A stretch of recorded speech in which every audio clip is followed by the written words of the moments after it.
सोचिए, अगर आप किसी इंसान को सिर्फ छू लें और वो तड़पते हुए जीते जाते सोने की एक बेजान मूर्ति में बदल जाए। जी हाँ, एक ऐसा शापित गांव जहां पैसों की हवस में अंधा होकर जब लोगों ने कुदरत का आखिरी पेड़ काटा तो भगवान ने उन्हें वो खौफनाक श्राप दिया जिसकी किसी ने कल्पना भी नहीं की थी। यहाँ लोग चाहकर भी झूठ नहीं बोल सकते और नॉर्मल बात करने के बजाय हर बात गाना गाकर कहते हैं। आखिर इस बंजर और खौफनाक गांव की मिट्टी में ऐसा कौन सा राज दफन है जिसने हंसते खेलते इंसानों को सोने का बुत बना दिया? और क्या हीरो इस शैतानी लालच से अपने पूरे गांव को बचा पाएगा? दिल थाम कर बैठिए, क्योंकि आज की कहानी आपके रोंगटे खड़े कर देगी। चलिए शुरू करते हैं। 6 महीने की जेल काटने के बाद जब मैं बाहर आया तो मेरा इरादा बिल्कुल साफ था, किसी तरह बस ऐश की जिंदगी कट जाए। जब मेरे वकील ने मुझे पिताजी का वो पुराना सूटकेस सौंपा तो मुझे उन पर गुस्सा आ गया। उन्होंने पूरी जिंदगी मुफलिसी में काट दी और मेरे लिए छोड़कर क्या जा रहे थे? एक पुराना सूटकेस। मैंने गुस्से में उसे कचरे की गाड़ी में फेंक दिया, लेकिन जब वकील ने बताया कि उसमें कुबेरपुरम की 99 एकड़ जमीन के कागजात हैं, तो मेरे होश उड़ गए। मैं भागा गया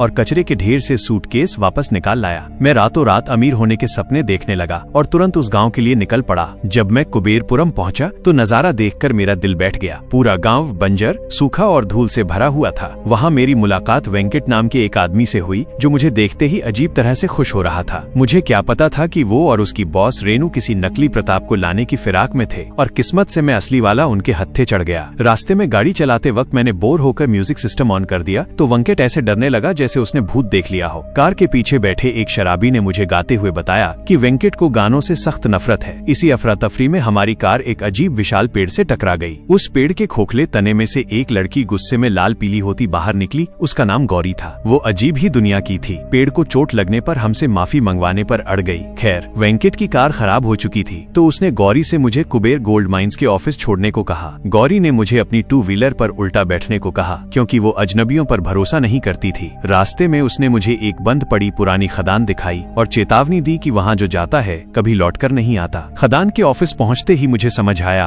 कि असली खेल क्या है। रेनू और उसका पिता वहाँ साहिल नाम के एक बड़े व्यापारी से 100 करोड़ की डील कर रहे थे। उस खदान की जमीन मेरे नाम पर थी, इसलिए मेरे साइन के बिना वो डील अधूरी थी। रेनू ने तो मेरे हमशक्ल को भी तैयार कर रखा था ताकि वो नकली साइन कर सके, लेकिन मेरी एंट्री ने उनका प्लान चौपट कर दिया। रेनू ने मुझे फुसफुसाकर कहा कि खदान में सिर्फ पत्थर है, सोना नहीं, इसलिए मैं चुपचाप साइन कर दूं। लेकिन मेरा शातिर दिमाग चल गया, अगर सोना नहीं है तो साहिल 100 करोड़ क्यों दे रहा है? मैंने साफ कह दिया, पहले मैं खदान चेक करूंगा, सोना निकला तो 50% का बंटवारा होगा तभी साइन करूंगा। इसके बाद मैं गाँव में रहने चला गया। वहाँ के लोग अजीब तरह से मेरी बहुत इज्जत कर रहे थे, मानो मैं उनका कोई मसीहा हूँ। जिस घर में मैं रुका वहाँ एक गूंगी दादी माँ थी जो अजीब और टूटे फूटे शब्दों में मुझसे कुछ कहना चाहती थी, पर मैंने उन्हें पागल समझकर टाल दिया। असली ड्रामा तब शुरू हुआ जब रेनू के आदमियों ने खदान के आखिरी हिस्से को खोदने के लिए गांव के उस इकलौते पेड़ को काटने का फैसला किया जिससे गौरी बेइंतहा प्यार करती थी। गौरी ने उस पेड़ को बचाने के लिए पूरी जान लगा दी, लेकिन रेनू ने मजदूरों को बोनस और कंपनसेशन का लालच दिया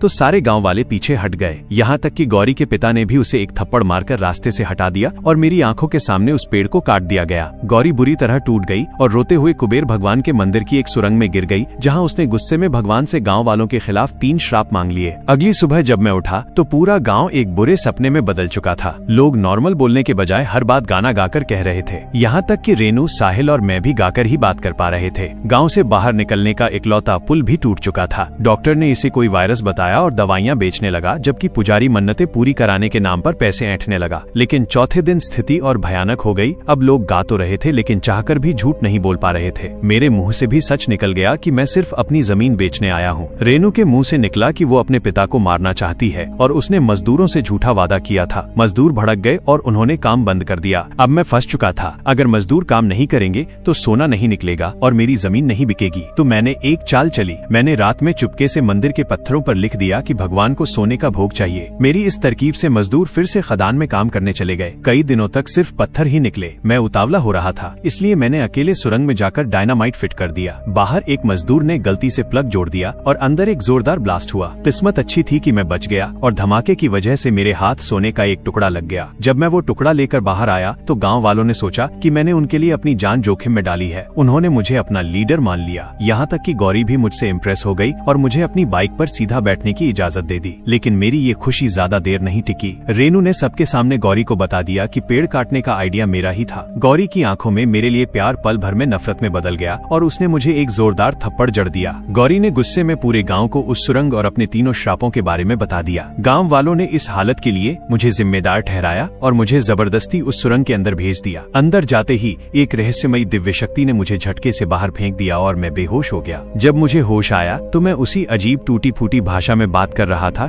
जैसी गौरी की दादी बोलती थी। सबने समझ लिया कि मैं पागल हो गया हूँ। इसी पागलपन के बीच एक रात उस शराबी ने गौरी की दादी के कहने पर मुझे किडनैप कर लिया और उस पुरानी खतरनाक खदान में ले गया। गौरी और रेनू भी मेरा पीछा करते हुए वहाँ आ पहुंची। वहाँ दादी माँ और मैंने उसी अजीब भाषा में बात की। गौरी ने समझदारी दिखाते हुए हमारे शब्दों को डिकोड किया। जो खोया है उसे पाना होगा, जो उजड़ा है उसे बसाना होगा। जैसे ही उसने ये समझा, मैं और दादी बिल्कुल ठीक हो गए। तब दादी ने हमें वो खौफनाक अतीत बताया जो मेरी माँ शैलजा से जुड़ा था। मेरी माँ प्रकृति प्रेमी थी, लेकिन रेनू के पिता और मेरे खुद के लालची पिता ने मिलकर दादी को पैसे दिए ताकि वो मेरी माँ को शहर भेज दें और पीछे से पूरे जंगल को काटकर खदान बना सकें। जब मेरी माँ वापस आई और उसे मेरे पिता के धोखे का पता चला तो इसी खदान में एक ब्लास्ट के दौरान पुल टूटने से उसकी मौत हो गई थी। अपनी माँ की मौत का सच जानकर मेरा दिल फट गया। मैं उस कटे हुए पेड़ के पास जाकर फूट फूट कर रोया। मुझे अपने पिता की करतूतों पर शर्म आ रही थी। मैंने फैसला किया कि जो गलती मेरे पिता ने की उसे मैं सुधारूंगा। मैंने अपनी 99 एकड़ जमीन के सारे कागजात गाँव वालों में मुफ्त में बांट दिए और उनसे गुजारिश की कि वे यहाँ फिर से पेड़ लगाएं। लेकिन इंसानी लालच का कोई अंत नहीं है। जैसे ही गाँव वालों को कागजात मिले, उन्होंने पेड़ लगाने के बजाय अपनी अपनी जमीनों को सोने के लिए खोदना शुरू कर दिया। यहाँ तक कि कुछ बच्चे मंदिर की उस पवित्र सुरंग में जाकर हथौड़े चलाने लगे। तभी एक भयानक भूकंप आया और भगवान कुबेर का तीसरा और सबसे खतरनाक श्राप सामने आया, टच ऑफ गोल्ड। अब गाँव में जो भी किसी दूसरे इंसान को छूता वो तुरंत सोने की मूरत में बदल जाता।